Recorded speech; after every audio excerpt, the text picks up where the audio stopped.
Hello and welcome everyone. I'm DR.SAPTARSHI. In this series of lectures, I'm going to share with you a very interesting tips on how to handle common ailments. Acidity, gastric reflux, GERD, bloating, these are very common ailments in the subcontinent as well as worldwide, I'm sure. And I'm sure over going through my videos which I've shared earlier on, I'm sure you understand that my approach is classical, practical homeopathy. What I can do, you can do as well. You can implement that in your practice as well. So in this series of lectures or in this short video, I'm going to share with you how to handle acidity, acute acidity. These are few selected 10 lesser known remedies or medium sized remedies which can help you in your clinical practice with handling acute acidity so that the patient is not dependent on conventional PPIs, proton pump inhibitors, or not dependent on conventional antacids. So, lesser known organopathics, my friends, for acidity. Here we go. My number one in this list, my friend, is a wonderful remedy which is known as Carica papaya. For my Western friends who are listening in, this is a remedy which is prepared from papaya popo and is available worldwide. It has been used in Ayurveda for hundreds of years with very good results. And I want you to use it with good effects as a homeopathic remedy as well. Few interesting uses of Carica papaya: indigestion from milk and meat. That's one of the classical indications. So acute acidity, acute indigestion from milk, milk products or meat. Secondly, it's a fantastic remedy for low appetite, especially when the system has been drugged by conventional remedies. If you think of a case in today's world when people are dependent on conventional painkillers, conventional remedies, even when they're recovering from COVID, then they've had a lot of use of conventional remedies and the appetite has gradually diminished and destroyed. And your Carica papaya can take care of that as well. Number 3, you have Liontaria, which is stool which contains undigested matter. That is important for Carica papaya as well. And lastly, there is a lot of liver tenderness. So when they press the abdomen, they feel it's tender, it's sensitive. So milk and meat, which causes indigestion, that's important for Carica papaya. Secondly, as I shared with you, Liontaria, which is stool which contains undigested food particles. So there is malabsorption as well. Thirdly, milk and meat, which causes indigestion, just correcting that. Thirdly, as I shared with you, there is liver tenderness. And lastly, do also remember for Carica papaya, you can also find low appetite, especially after drugging by conventional remedies. When the system has been totally drugged by conventional remedies, you will find there is a lot of loss of appetite. This is important for Carica papaya. You can use it as an acute, you can use it as organopathic to overcome the conventional drugs. Tincture, if you're in the subcontinent, 10 drops in a cup of water, 8-hourly. Stop when the patient improves. Or if you're in the Western world, if tincture is not available, you can use 6C as well for Carica papaya with very good results. And that's a very important use for prescribing Carica papaya. My second medicine in this list is another fantastic remedy which I've used with very good results over the years as well, is eagle marmelos. Eagle marmelos is again another medicine which has been used in Ayurveda for hundreds of years and thousands of years. It is prepared from the bale fruit, and again bale is a very common article of food which is used as a stomach soother. Eagle marmelos comes very close to a polycrest. Why? You have the classical 4 to 8 pm aggravation in eagle marmelos. So typically like lycopodium. So cases where you have prescribed lycopodium has helped to a good extent, but you're still not being able to help the patient withdraw the conventional chemicals. Eagle marmelos can be really, really useful. 4 to 8 pm aggravation. Again, like lycopodium, you have the dropsy in eagle marmelos. So there is a lot of water retention, edema in eagle marmelos as well, dropsy. So it can be used in dropsical conditions, which is related with the gastric system, which is related with liver, and eagle marmelos can help you with that as well. And thirdly, in eagle marmelos, which is interesting, there is a lot of bloating, and that is again lower abdomen, like lycopodium, bloating, lower abdomen. So you see, two factors you have to understand, my friends. A, these organopathics can help you withdraw the conventional antacids. Patients are not seeing any light at the end of the tunnel. They're frustrated. They're so much dependent on conventional painkillers. A. B, whenever you're using these remedies, also keep in mind that you're closely relating with the polycrest. So very many times we do not like to use these new remedies, but when you try and use it in conjunction in understanding with the polycrest, you'll be able to use these remedies better. I'm sure you're using lycopodium. Whenever your lycopodium is failing, do think of eagle marmelos with the 4 to 8 p.m. aggravation, with the dropsy, with the bloating, which is very important. And you'll also find in eagle marmelos there's a hot vertex as well. So there is a hot feeling in the head, there's a hot feeling in the vertex, which is very, very classical for eagle marmelos as well. Tincture, 10 drops in a cup of water, 8 hourly, whenever you feel you need to help overcome the acute acidity, or you can use it in 6C as well, 2 globules in a cup of water, 6 to 8 hourly, whenever you feel you're having acidity related symptoms. So that's important for eagle marmelos as well, which is a very useful remedy again. My third medicine, my friends, in this list is another very useful remedy, is Robinia. I'm sure many of you have used this remedy in practice, but again you have to understand the comparative metromedica here. Comparative metromedica is very important to understand between related remedies. Whenever you come across a lot of reflux, acidity, there's a lot of acid reflux. Along with that, there is a gastric headache, and that is one of the gem indications for prescribing Robinia. So, a lot of reflux, sourness is very characteristic. Sour vomiting, sour stool, sour perspiration, sourness of all discharges. And along with that, you have a gastric headache, which characterizes Robinia. I'm sure you know the polycrest for sour discharges. You have that in Magcarb, you have that in Hipersals, you have that in Calcaria, Lycopodium, Bryum. But whenever you think of a small remedy which has these sour discharges, especially due to the hyperchlorohydria, which is so classical for Robinia, and that is a very good indication for prescribing Robinia. So with that reflux, you will find the gastric headache, which is very classical. But one of the very important things for Robinia, as I mentioned, is the gastric headache.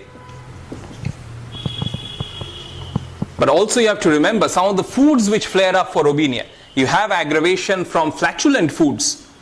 So cabbages, gravies, these really flare up for Robinia. So whenever you are inquiring for acute acidity, always ask what is the thing which flares up the acidity more. For Robinia, it is cabbages, it is gravies, it is flatulent foods which flares up the acidity for Robinia. Also turnips. So many times vegetables and flatulent foods flare up the acidity for Robinia. So remember, for a gastric headache where there is a lot of sourness of the discharges,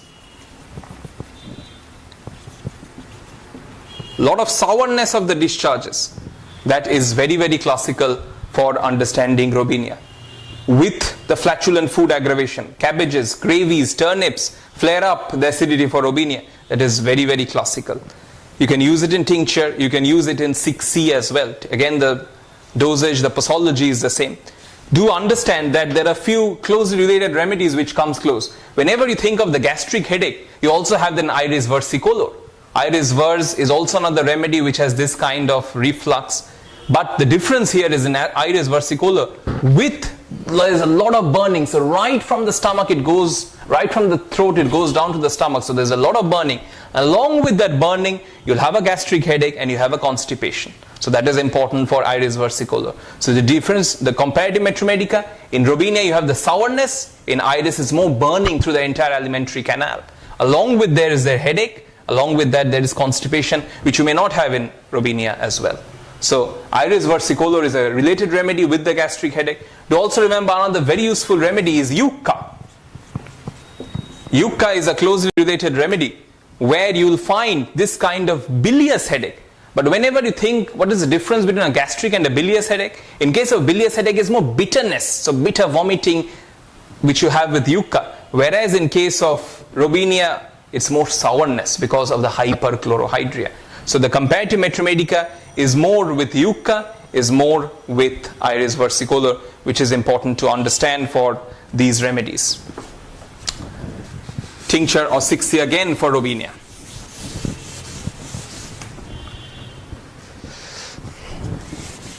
The fourth one in this list, my friends, is another very useful remedy, and I want you to use it as well, is Lobelia inflata.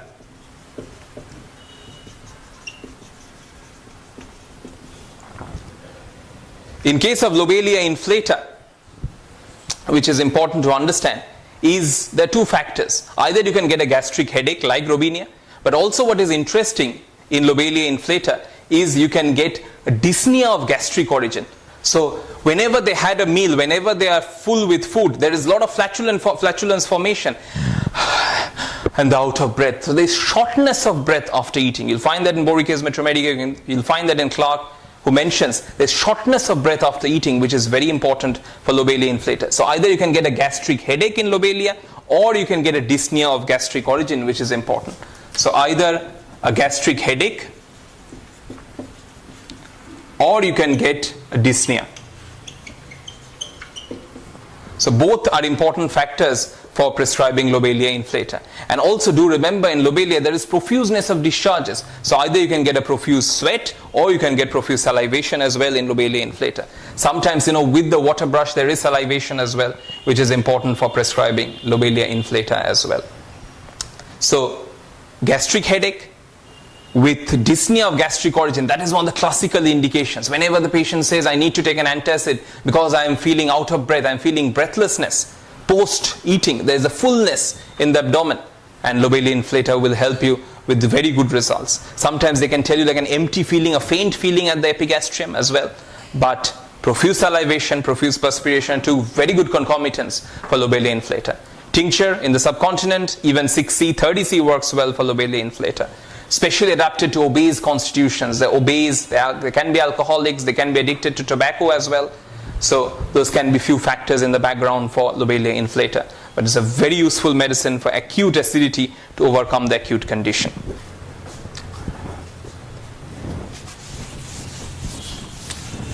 My next one, my friends, in this list is another fantastic remedy which I've used as an acute, and that is sulfuric acid.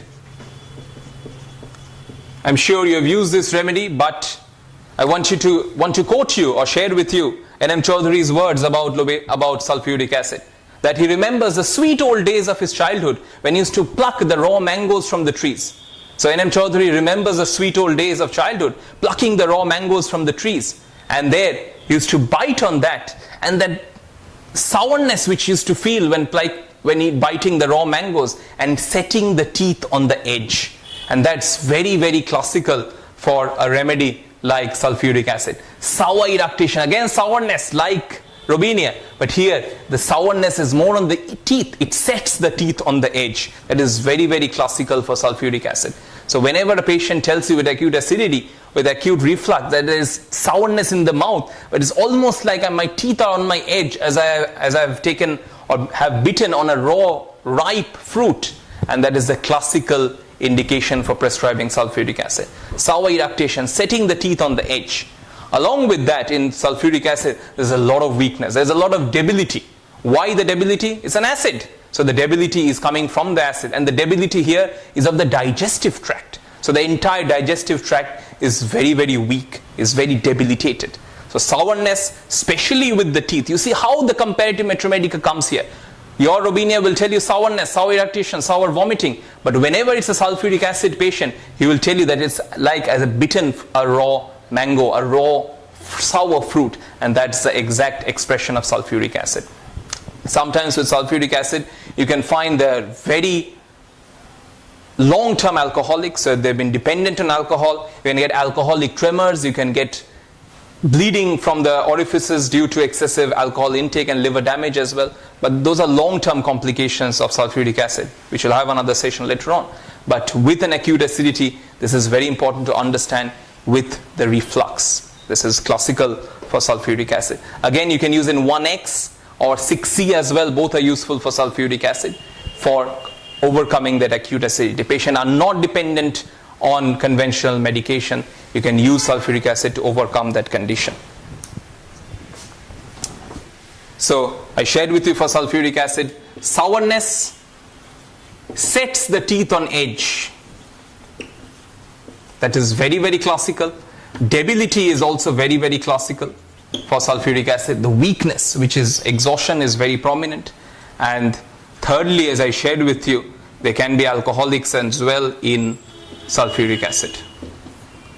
So These are very important factors for prescribing a remedy like sulfuric acid. 1x, as I shared with you, or 6C are good indications.